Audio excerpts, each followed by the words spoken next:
My name is Chris Vella.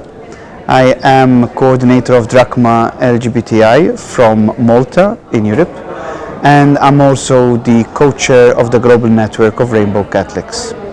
I came in contact with the Global Network around about 2015 in the first meeting we had in Rome. Just the previous year, in 2014, a group of Catholics had gathered in Rome for a Ways of Love conference, and a dear friend of mine, Josiane Perregin, who is also the coordinator of the Drachma Parents Group, had been invited to give a keynote speech there in Rome. And there it seems that a few of the people who were gathering there got the idea, why not start a network? My soul is thirsting for you, O Lord my God. O God, you are my God, whom I seek. O God, you are my God, whom I seek. For you my flesh pines, my soul thirsts like the earth, parched, lifeless without water. My soul is thirsting, my soul is thirsting. My name is Russ Petrus, and I work for Future Church, which is a Catholic organization based here in the United States in Cleveland, Ohio, that works for reform on a number of issues in the Roman Catholic Church. I work very closely with Mary Ann Duddy-Burke of Dignity USA on some of the issues facing the U.S. Catholic Church. And several months ago, Mary Ann had asked me if I would be willing to work on the liturgies and the prayers for the Gnrc assembly. And I initially responded with a lot of delight and excitement. And I joked with her, here I am, Mary Ann, I come to do your will. But as I began delving into the prayer services, I became very humbled and found it very difficult to give voice to the lives and the prayers and the hopes and the dreams of the community that's gathered here. But I have to say it's been quite an honor to lift up those voices and to give voice to the prayers of all of the amazing people who are doing such wonderful, such prophetic work in their communities and in their countries. The blessing of creation in all its wonderful abundance sprang forth from the waters. Now the jewel of creation has humanity, made in God's own divine image and likeness, complete in its diversity. Humanity was blessed with many gifts to care for and enjoy the delights of all creation. Blessed those who work for justice, blessed those who answer the call, blessed those who dare to dream of lasting peace for all. Hallelujah, hallelujah, praise the gospel over the earth. Hallelujah, hallelujah. The past few days have been incredibly intense. We have had lots of prayers and a lot of work, a lot of critical reflection, very robust debates. So it's been wonderful. And of course, most of all, it has been powerful because we are gathering as the global network of Catholics, LGBTIQ Catholics. And that is unique because most of us, we work in a very intense and liminal and sometimes very oppressive space. But it's nice to come together as a family, as organizers from all the different countries, to be able to spend time together. And so it's been wonderful to be able to spend time with colleagues who really get it, who get the LGBTIQ human rights, issue. The most significant moment was that besides a lot of time for discussing and talking, we also had prayer moments, liturgical moments. And yesterday, at the conclusion of this assembly, we had this very powerful liturgical moment. The new committee had just been elected, and we had a liturgy which focused on the Holy Spirit. We all had candles, and together we invoked a litany of saints who are actually people in church history who directly or indirectly are connected with LGBTI culture. And finally, the new members of the board were called out and pronounced their promises of how they're going to help the LGBTI community globally in the next 2 years. And the reason I'm here is to meet up with other kind of LGBT Catholic organizations from across the world who wish to see kind of changes in our in the institution's kind of sexual ethics, and to share experiences in terms of how they provide pastoral services to their members. And I've had a very good time here, and I've met some really interesting people, and we have shared a number of ideas. Well, again, the conversations I've had with representatives from other countries have been, I think, really beneficial. I have a better idea of what's happening elsewhere in the LGBT kind of Catholic world. And in addition, we had some fantastic liturgies, which kind of bonds us together. What has turned out for me during this assembly is the fact that there was a back and forth discussion on issues. For example, on the issues of Gnrc having an office, discussions on issues on breakout groups where each group had a topic to discuss about. Like my group was talking about capacity building. There are a lot of recommendations that we put forward for the board, and a lot of checking and out of the previous board and the new board that I am sure will help Gnrc reach to that level that we want it to be.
I'm Flora May Feria.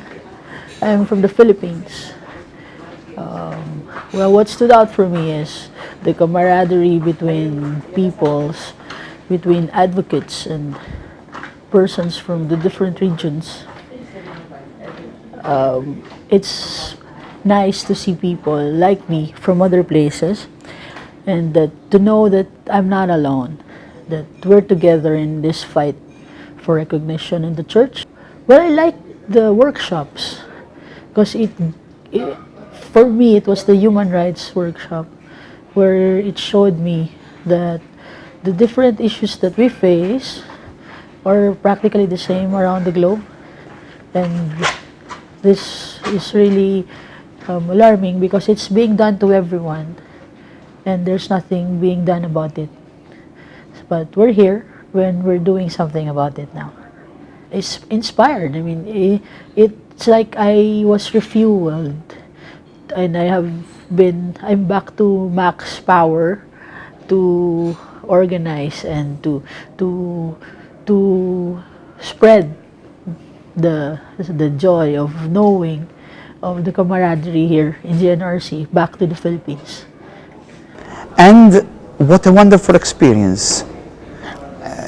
Over 50 people from all over the continents coming together to experience the love of God and the love of being together and sharing our faith and sharing our love and sharing our identities, our authenticities, and meeting so many authentic, so many beautiful people, and hearing their stories, hearing their suffering, the injustices that they face, how they are often marginalized and placed in the periphery, and yet hearts full of love of people who would like to really love each other and be there for others.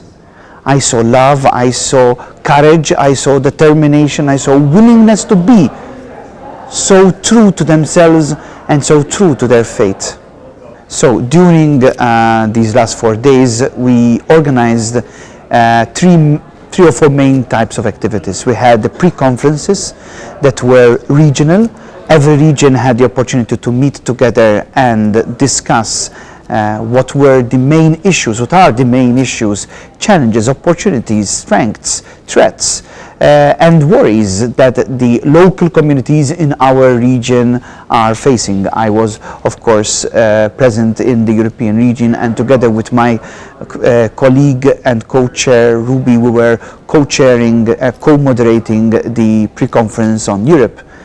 There were also workshops, 6 workshops taking 6 different dimensions of our long-term strategy plan for both the capacity building of GNRC and also decriminalization. Capacity building, mission, visibility, human rights, outreach, deepening, all different dimensions of what the GNRC is all about and what our experience as a global family of LGBTIQ plus people is all about. There was also the theological dimension, where we invited Mary Hunt and Miguel Diaz to share with us some reflections on the theme Proud and Prophetic.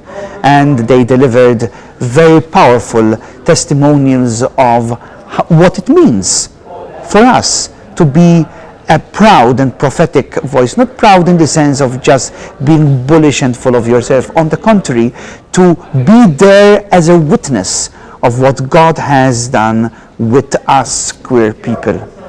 And then a very important meeting, the Ordinary Assembly, where we elected a new board with some beautiful people who will be serving the community in the next few years. And also, made some important decisions for the community in the next 2 years. I think the GNRC is a gift that God has given to the Catholic queer community, to the LGBTIQ plus community.